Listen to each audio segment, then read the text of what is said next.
أعوذ بالله من الشيطان الرجيم بسم الله الرحمن الرحيم Assalamu alaikum dear viewers. Welcome to JemeilTv once again.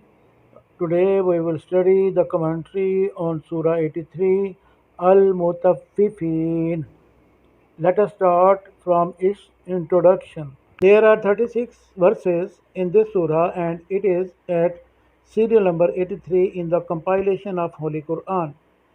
The surah warns those who commit fraud in business. It reminds about honest dealings.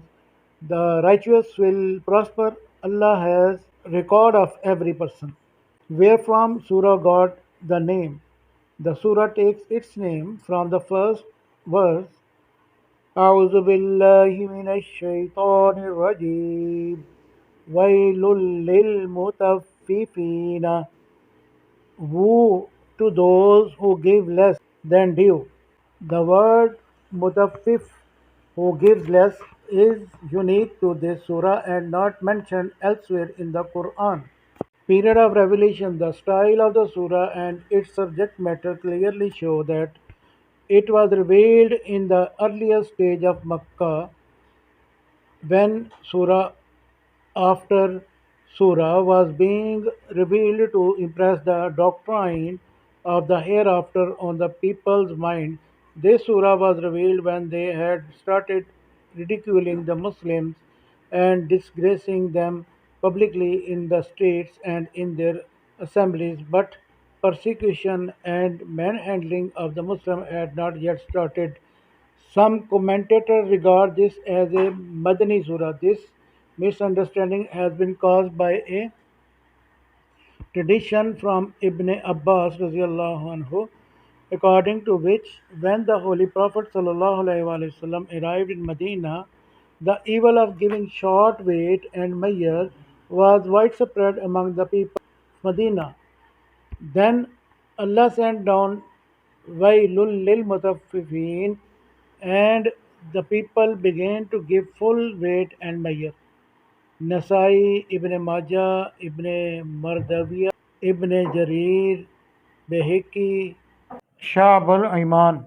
But as we have explained in the introduction to Surah Ad-Dahr, the common practice with the companions and their successor was that when they found that a verse applied to a certain matter of life, they would say that it had been sent down concerning that particular matter. Therefore, what is proved by the tradition of Ibn Abbas radiallahu anhu is that when after his immigration to Medina, the Holy Prophet sallallahu alaihi wasallam saw that the evil was widespread among the people. There he recited this surah before them by Allah's command, and this helped them mend their ways.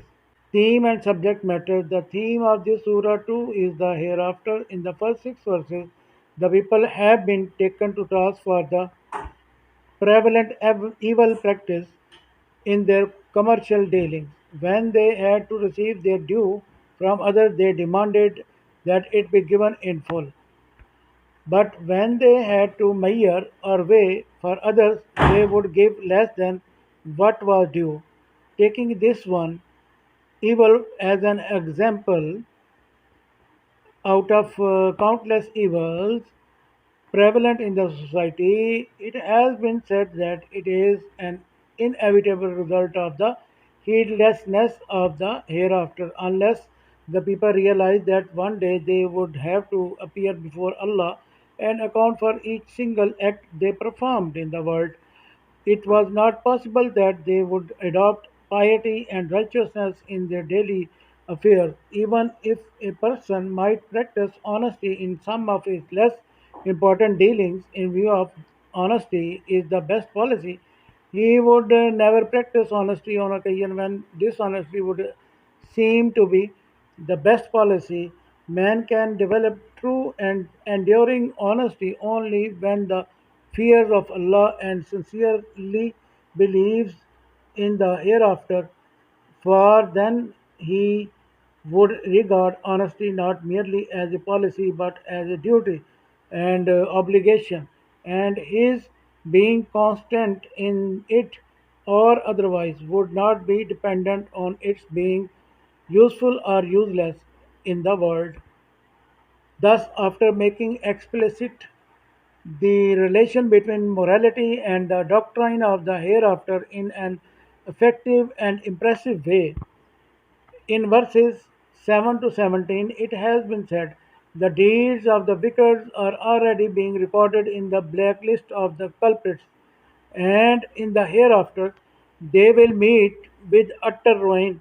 Then in verses 18 to 28, the best end of the virtuous has been described, and it has been laid that their deeds are being recorded in the list of the exalted people on which are appointed the angels nearest to Allah. In conclusion, the believers have been consoled and the disbeliever warned, as if to say, the people who are disgracing and humiliating the believers today are culprits who on the resurrection day will meet with a most evil end in consequence of their conduct, and these very believers will feel comforted when they see their fate. Lesson, guidance, major issues, reflection derived from the surah. Defrauders will be called to account and punished, while the righteous will be rewarded with soft couches, the choicest wine, and special spring water. Today, disbelievers laugh at the believers. A day will come when they themselves will be laughed at. Alhamdulillah, we have finished the study of this surah's overview. May Allah bless us to follow the teaching of Quran in our daily life. Ameen. Jazakallah khair.